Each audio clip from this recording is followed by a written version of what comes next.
ക്ലീശകളെ മാറ്റുന്ന ഒരുപാട് മലയാള സിനിമകൾ ഇപ്പോൾ വരാറുണ്ട്.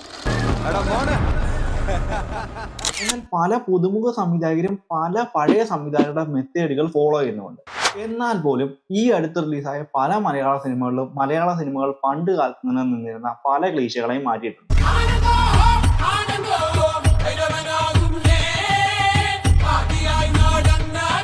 അങ്ങനെ റീസെന്റ് ആയി വന്ന ക്ലീഷേ ബ്രേക്കിംഗ് മൊമെന്റ്സിനെ കുറിച്ചും അങ്ങനെയുള്ള സീനുകളെ കുറിച്ചും ഒക്കെയാണ് ഇന്ന് ഈ വീഡിയോയിലൂടെ നമ്മൾ ഡീറ്റെയിൽ ആയി സംസാരിക്കാൻ പോകുന്നത്.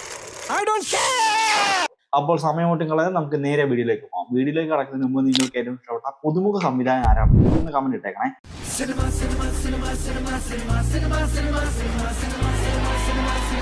സിനിമ ഫാക്ട്സ് മലയാളം സിനിമയെക്കുറിച്ച് എന്തും ചർച്ച ചെയ്യപ്പെടും. ആദ്യ സിനിമയാണ് ആവേശം. ആവേശം എന്ന സിനിമയുടെ നായകനായ രംഗയുടെ ഇൻട്രോ തന്നെ വളരെ ക്ലീഷേ ബ്രേക്ക് ചെയ്യുന്ന ഒന്നായിരുന്നു. സാധാരണ ഇത്തരം മാസ് സിനിമകളിലൊക്കെ വലിയൊരു ബിൽഡപ്പോട് കൂടി ഒരുപാട് സ്വാഗിലൊക്കെ ആയിരിക്കും സാധാരണ ഹീറോയുടെ ഇൻട്രോ വെക്കാറുള്ളത്. എന്നാൽ ആവേശ സിനിമയിൽ ഇതിനെല്ലാം ഓപ്പോസിറ്റ് ആയിട്ടായിരുന്നു നായകന്റെ ഇൻട്രോ സീൻ കൊടുത്തിരുന്നത്. ഇതുകൂടാതെ മറ്റൊരു വലിയ ക്ലീഷേ ബ്രേക്കിങ്ങും ഈ സിനിമയിലുണ്ട്. അതായത് നായകനായ രംഗയോട് സംസാരിക്കാനായി കുട്ടികൾ ശ്രമിക്കുമ്പോൾ ആ ശ്രമത്തിനുപരിയായി കുട്ടികളോട് രംഗ ഇങ്ങോട്ട് കയറി സംസാരിക്കുന്നതായ ഒരു ക്ലീഷേ ബ്രേക്കിംഗ് സീൻ ഈ സിനിമയിൽ ആഡ് ചെയ്തിട്ടുണ്ട്. ശരിക്കും പറഞ്ഞാൽ ഈ ഒരു സീനും മലയാളത്തിലെ വലിയൊരു ക്ലീഷേ ബ്രേക്കിംഗ് സീൻ തന്നെയായിരുന്നു. പണ്ട് കാലത്തുള്ള സിനിമകളിലെല്ലാം തന്നെ ഇതേപോലെ ഒരു ഗുണ്ട ക്യാരക്ടർ ഉണ്ടെങ്കിൽ ആ ക്യാരക്ടറിനോടായിരിക്കും ആ സിനിമയിലുള്ള മറ്റു കഥാപാത്രങ്ങൾ കൂട്ടുകൂടാനൊക്കെ ശ്രമിക്കുക.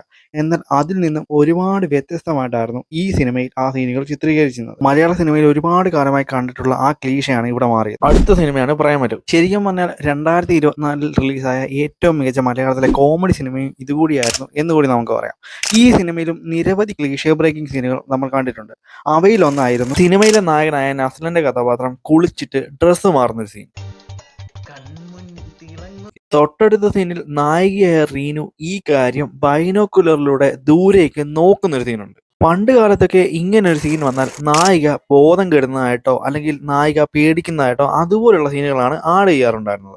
എന്നാൽ ഇതിനെല്ലാം വിപരീതമായിട്ട് ഇവിടെ ആ ഒരു വലിയ ക്ലീഷേ ബ്രേക്ക് ചെയ്തുകൊണ്ടാണ് സംവിധായകൻ ഗിരീഷ് ഏടി അത് പ്ലേസ് ചെയ്തത്. അതായത് ഈ സീനിൽ വെച്ച് നായികയായ റീനു അത് കണ്ട് പേടിക്കുന്നില്ല, അതിനു പകരം വീണ്ടും ആ ഒരു ബൈനോക്കുലറിലൂടെ നോക്കുന്നുണ്ട്. അതായത് വർഷങ്ങളായി മലയാള സിനിമ ഫോളോ ചെയ്തുകൊണ്ടിരുന്ന ആ ഒരു സ്ഥിരം ക്ലീഷേ ടൈപ്പ് കോമഡിയെ ഒന്ന് മാറ്റി പുനഃസ്ഥാപിക്കുകയാണ് ഇവിടെ ഗിരീഷ് ഏടി ചെയ്തത്. അത് മികച്ച രീതിയിൽ തന്നെ തിയേറ്ററിൽ വർക്ക് ആവുകയും ചെയ്തിരുന്നു. അടുത്ത സിനിമയാണ് AR.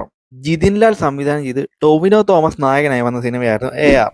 ഈ സിനിമയിലും കുറച്ച് ക്ലീഷേ ബ്രേക്കിംഗ് സീനുകളുണ്ട്. ഇതിൽ ആദ്യത്തേതാണ് ടൊവിനോ തോമസ്, കൃതി ഷെട്ടി, ബിജുക്കുട്ടൻ എന്നിവർ ചേർന്നുള്ള ഒരു കോമഡി സീനിൽ വെച്ച് ബിജുക്കുട്ടനോട് ടൊവിനോ തോമസിന്റെ ക്യാരക്ടർ വെള്ളം ചോദിക്കുന്ന ഒരു സീൻ. കുടിക്കാൻ കുറച്ച് വെള്ളം കിട്ടും. ശരിക്കും പറഞ്ഞാൽ ഇതൊരു പ്രെഡിക്റ്റബിൾ സീൻ കൂടിയാണ്. ആ ഒരു സീൻ കാണുമ്പോൾ തന്നെ നമ്മൾ ഓർക്കും ബിജുക്കുട്ടനോട് ഉറപ്പായും ടൊവിനോ വെള്ളം ചോദിക്കുമെന്ന്. പഴയകാല സിനിമകളിലൊക്കെ ഇതുപോലെയുള്ള ഒരുപാട് കോമഡി സീനുകൾ വന്നിട്ടുമുണ്ട്. ആ ക്ലീഷയെ ബ്രേക്ക് ചെയ്യാൻ വേണ്ടിയാണ് ബിജുക്കുട്ടൻ അവിടെ വെച്ച് പറയുന്നത്, ഇതെനിക്ക് അറിയാമായിരുന്നു, അതുകൊണ്ടാണ് ഞാൻ വെള്ളം കൊണ്ട് വന്നത്. ചോദിക്കൊന്ന് എനക്കറിയാലോ, കുടിക്കേ ഇതേപോലുള്ള വലിയൊരു ക്ലീഷേ ബ്രേക്കിംഗ് ആയിരുന്നു സിനിമയുടെ അവസാനമാകുമ്പോൾ നടക്കുന്നത്. അതായത് സിനിമയുടെ ക്ലൈമാക്സിനോട് എടുക്കുമ്പോൾ നായകന് ഒരു ഫൈറ്റ് വരുന്നുണ്ട്. ഈ ഒരു ഫൈറ്റ് സീനിൽ ഉറപ്പായും നായകനെ ജയിക്കും എന്നത് വർഷങ്ങളായുള്ള മലയാള സിനിമയുടെ സ്ഥിരം ക്ലീഷയാണ്. ഉദാഹരണത്തിന് മമ്മൂക്കയുടെ കോബ്ര എന്ന സിനിമയിലൊക്കെ ഇതുപോലൊരു ക്രൂഷ്യൽ ഫൈറ്റ് സീൻ വരുമ്പോൾ ആ ഫൈറ്റിൽ മമ്മൂക്കയെ ജയിക്കും. ഇതേപോലെ തന്നെ ഈ സീനിലും ടൊവിനോ തോമസ് വില്ലനെ തോൽപ്പിക്കുമെന്ന് നമ്മൾ കരുതും. എന്നാൽ ആ ക്ലീഷയെ മാറ്റിക്കൊണ്ട് ഇവിടെ ടൊവിനോ തോൽക്കുന്നിടത്താണ് മത്സരം തീരുന്നത്. വടക്കൻ സെൽവി എന്ന നിവിൻ പോളി സിനിമയിൽ അച്ഛൻ മകൻ കോമ്പിനേഷൻ സിനിമകളെല്ലാം നമ്മളെ ചിരിപ്പിച്ചിട്ടുണ്ട്. എന്നാൽ ക്ലൈമാക്സിൽ ഉമേഷ് തന്റെ അച്ഛനെ വിളിച്ച് ഒരു സെന്റിമെന്റ് സീൻ ബിൽഡ് ചെയ്യാൻ നോക്കുമ്പോൾ അവിടെ മകനെ ചേർത്ത് പിടിക്കുന്ന അച്ഛനെ അല്ല നമ്മൾ കാണുന്നത്. പഴയകാല സിനിമകൾക്ക് വിപരീതമായി ആ ഒരു സീനിൽ വെച്ച് ശരിക്കും അച്ഛൻ കയറി സ്കോർ ചെയ്യും. അമ്മാതിരി ക്ലീഷേ ബ്രേക്കിംഗ് ആയിരുന്നു. മലയാള സിനിമ ഒരുപാട് കാലമായി കാണിച്ച ഒരു വലിയ ക്ലീഷേ ബ്രേക്ക് ചെയ്തായിരുന്നു അവിടെ കാണിച്ചത്. ഇതേപോലുള്ള മറ്റൊരു വലിയ അച്ഛന്മാരുടെ ക്ലീഷേ ബ്രേക്കിംഗ് കാണിച്ചെന്ന മറ്റൊരു സിനിമയായിരുന്നു പഞ്ചാബി ഹൗസ്. പഞ്ചാബി ഹൗസ് എന്ന സിനിമയിൽ ദിലീപ് അച്ഛനോട് സംസാരിക്കുന്നുണ്ട്, ഇനി തൂങ്ങിച്ചാവുകയല്ലാതെ എനിക്ക് വേറെ നിവർത്തിയില്ല, അത്രത്തോളം കടമായി എന്നൊക്കെ. ഈ ഒരു സീനിൽ വെച്ച് നമ്മൾ ഉറപ്പായി ഓർക്കും ആ അച്ഛൻ അവിടെ പോയി കാശ് എടുത്തു കൊടുക്കുമെന്ന്. എന്നാൽ ആ ക്ലീഷയെ പൊളിച്ചെഴുതിക്കൊണ്ട് തിലകൻ എന്ന അച്ഛൻ കഥാപാത്രം കയറെടുത്തുകൊണ്ടാണ് ദിലീപ് എന്ന മകന്റെ അടുത്തേക്ക് പോകുന്നത്. എന്റെ മോൻ പോയി തൂങ്ങിച്ചാത്, ഇതിനേക്കാൾ വലിയൊരു സഹായം അച്ഛന് ചെയ്യാൻ പറ്റില്ല. ശരിക്കും പറഞ്ഞാൽ മലയാള സിനിമകളിലെ ഒരുപാട് ക്ലീശകളെ മാറ്റി എഴുതിയ ഒരു നടനായിരുന്നു ദിലീപ് എന്ന് കൂടി പറയാം. അതായത് പണ്ടുകാല സിനിമകളിൽ നായക കഥാപാത്രം കൂട്ടുകാരനെ അടിക്കുന്നതൊക്കെ വലിയ കോമഡിയാക്കി കാണിക്കാറുണ്ടായിരുന്നു. പഴയകാല ജയറാം സിനിമകളിലൊക്കെ ഇത് സ്ഥിരമായി കാണിക്കാറുണ്ടായിരുന്നു. എന്നാൽ ഈ വക ക്ലീശകളെ എല്ലാം മാറ്റിമറിച്ച ഒരു താരം കൂടിയായിരുന്നു ഇതേ ദിലീപ് എന്ന നമ്മുടെ ജനപ്രിയ നായകൻ. ജനപ്രിയ നായകനായ ദിലീപിന്റെ പഴയകാല സിനിമകളിൽ കൊച്ചിൻ ഹനീഫയെ പോലെയുള്ള സഹതാരങ്ങളുടെ കയ്യിൽ നിന്ന് വരെ ദിലീപ് തല്ലി മേടിക്കുമായിരുന്നു. ഇതുകൂടാതെ ഹരി ശ്രീ അശോകന്റെ കയ്യിൽ നിന്ന് പറക്കും തളികയില്, ഇതുപോലെ കുബേരൻ സിനിമയിൽ ഇന്ദ്രൻസിന്റെ കയ്യിൽ നിന്ന്, ഇതുകൂടാതെ സുരാജിന്റെ കയ്യിൽ നിന്ന് കാരിസ് എന്ന സിനിമയിൽ, ഇങ്ങനെ ഒരുപാട് സിനിമകളിൽ സഹതാരങ്ങളുടെ തല്ല് ദിലീപ് മേടിച്ചിട്ടുണ്ട്.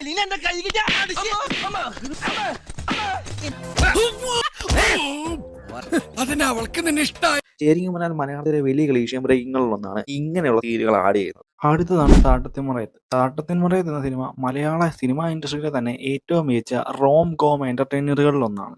ഈ സിനിമയിലും ഒരു വലിയ ക്ലീശ ബ്രേക്കിംഗ് ക്ലൈമാക്സിൽ കാണിക്കുന്നുണ്ട്. അതായത് ക്ലൈമാക്സിൽ വെച്ച് നായികയായ ആയിഷയും നായകനായ വിനോദും ഒന്നിക്കുന്നുണ്ട്. ഈ സീനിൽ വെച്ച് നായികയായ ആയിഷ മനോജ് കെജിന്റെ ക്യാരക്ടറിനോട് പറയുന്നുണ്ട്, സാർ ഒരുപാട് നന്ദിയുണ്ട് ഞങ്ങളെ ഒന്നിപ്പിച്ചതിന്. എന്നാൽ അവിടെ വെച്ച് മനോജ് കെജിന്റെ ക്യാരക്ടർ പറയുന്നുണ്ട്, നന്ദിയൊന്നും എന്നോടല്ല പറയണത്. ശരിക്കും പറഞ്ഞാൽ ഈ ഒരു ഡയലോഗ് കേൾക്കുമ്പോൾ നമ്മൾ ഓർക്കും മനോജ് കെജിയൻ പറയുന്നത് ദൈവത്തോട് നന്ദി പറയാനാണെന്ന്. എന്നാൽ അവിടെ വെച്ച് ക്ലീഷേ ബ്രേക്ക് ചെയ്ത് പറയും, നന്ദി എന്നോടല്ല പറയേണ്ടത് കസ്റ്റമർ കെയറിലെ ബാബുവിനോടാണ്. ഈ സീനും മലയാള സിനിമയിലെ അക്കാലത്തുണ്ടായിരുന്ന വലിയൊരു ക്ലീഷേ ബ്രേക്കിംഗ് ആയിട്ട് തന്നെയാണ് അന്ന് കാണിച്ചത്. അടുത്ത സിനിമയാണ് ദിലീപിന്റെ ടു കൺട്രീസ്. ടു കൺട്രീസ് എന്ന സിനിമ ഒരുപാട് കോമഡി സീനുകൾ ആഡ് ചെയ്തൊരു സിനിമയായിരുന്നു. ഈ സിനിമയിലെ വലിയൊരു ക്ലീഷേ ബ്രേക്കിംഗ് ആണ് സിനിമയുടെ ക്ലൈമാക്സിൽ നായകൻ പറ്റിക്കപ്പെടുന്നത്. എന്നാൽ ആ സീനിൽ വെച്ച് തന്നെ നായകൻ അവിടെ വിജയിക്കുകയും ചെയ്യുന്നുണ്ട്.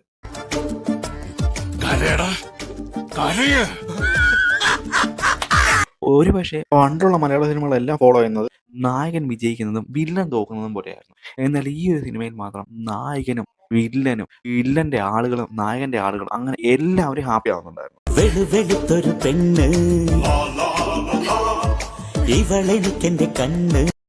അതായത് അതുവരെ ഉണ്ടായിരുന്ന ടൈപ്പ് സിനിമകളിൽ നിന്നെല്ലാം ഉള്ള ഒരു മാറ്റമാണ് അവിടെ കാണിച്ചു തന്നത്. അതായത് നായകൻ ജയിക്കുന്നിടത്ത് തന്നെ വില്ലനും ജയിക്കുന്നു. ഇതൊരു വലിയ ബ്രില്യൻസ് പോലെയാണ് അവിടെയും കാണിച്ചു തന്നത്. അങ്ങനെ മലയാള സിനിമ ഒരുപാട് കാലമായി ഫോളോ ചെയ്തിരുന്ന ഒരു വലിയ ക്ലീശയാണ് അവിടെ ഇല്ലാതെയായത്. ടു കൺട്രീസ് എന്ന സിനിമയിലെ ദിലീപിന്റെ ഇൻട്രോ പോലും വലിയൊരു ക്ലീശ ബ്രേക്കിംഗ് ആയിരുന്നു.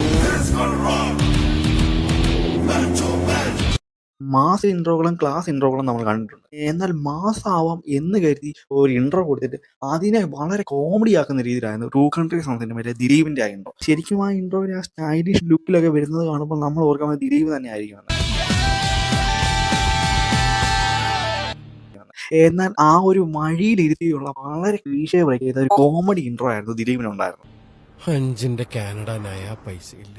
മലയാള സിനിമാ ലോകത്തെ ഒരുപാട് ക്ലീശകളെ മാറ്റി എഴുതിയ ഒരു സിനിമ കൂടിയായിരുന്നു വിനീത് ശ്രീനിവാസന്റെ മുകുന്ദനുണ്ണി അസോസിയേറ്റ്. സിനിമ തുടങ്ങുമ്പോഴുള്ള ആരോടും നന്ദി പറയാനില്ല എന്നുള്ള ആ എഴുത്ത് മുതലേ തന്നെ മലയാളത്തിലെ ഒരുപാട് ക്ലീശകളെ ഈ സിനിമ മാറ്റി തുടങ്ങി.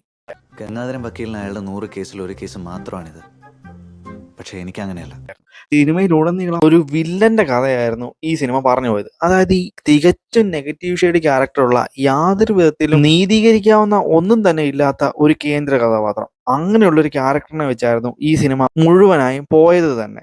ആദ്യ രാത്രി മീനാക്ഷി ലൈംഗികമായ ചില ആഗ്രഹങ്ങളൊക്കെ പ്രകടിപ്പിച്ചെങ്കിലും എനിക്കതൊന്നും ഇപ്പൊ ചിന്തിക്കാൻ പോലും പറ്റുന്നില്ല. അടുത്ത സിനിമയാണ് ക്രിസ്റ്റി. മാത്യൂസും മാളവിക മോഹനും പ്രധാന കഥാപാത്രമായി വന്ന സിനിമയായിരുന്നു ക്രിസ്റ്റി. ഒരു ഏജ്ഡ് ആയ പെൺകുട്ടിയോട് ഒരു യങ് ബോയ്ക്ക് തോന്നുന്ന പ്രേമമായിരുന്നു സിനിമയുടെ പ്രധാന കണ്ടന്റ്. എന്തായാലും ഈ സിനിമയിലും വലിയൊരു ക്ലീശ ബ്രേക്കിംഗ് സംഭവിക്കുന്നത്. സിനിമയുടെ ക്ലൈമാക്സ് ആകുമ്പോൾ നമ്മൾ ചിന്തിക്കും ഒരുപക്ഷെ ഇവർ ഒന്നിക്കുമോ അല്ലെങ്കിൽ എന്ത് ഇവിടെ സംഭവിക്കും. ശരിക്കും പറഞ്ഞാൽ ക്ലൈമാക്സ് കാണുമ്പോൾ തന്നെ നമ്മൾ വിചാരിച്ചു പോകും ഈ സിനിമയിൽ എന്തായാലും ഇവർ ഒന്നിക്കുമെന്ന്. എന്നാൽ അങ്ങനെ സംഭവിക്കാതെ തിരിച്ച് നാട്ടിലേക്ക് പോകുന്ന മാത്യൂസിന്റെ കഥാപാത്രത്തെയാണ് അവിടെ വെച്ച് കണ്ടത്. എനിക്കൊരു കിസ് തരുമോ? സ്ഥിരം കാണാറുള്ള എല്ലാവിധ റൊമാൻറ്റിക് സിനിമകളിൽ നിന്നും വിപരീതമായിട്ടായിരുന്നു ഈ സിനിമയുടെയും ക്ലൈമാക്സ് ഒരുക്കിയിരുന്നത്.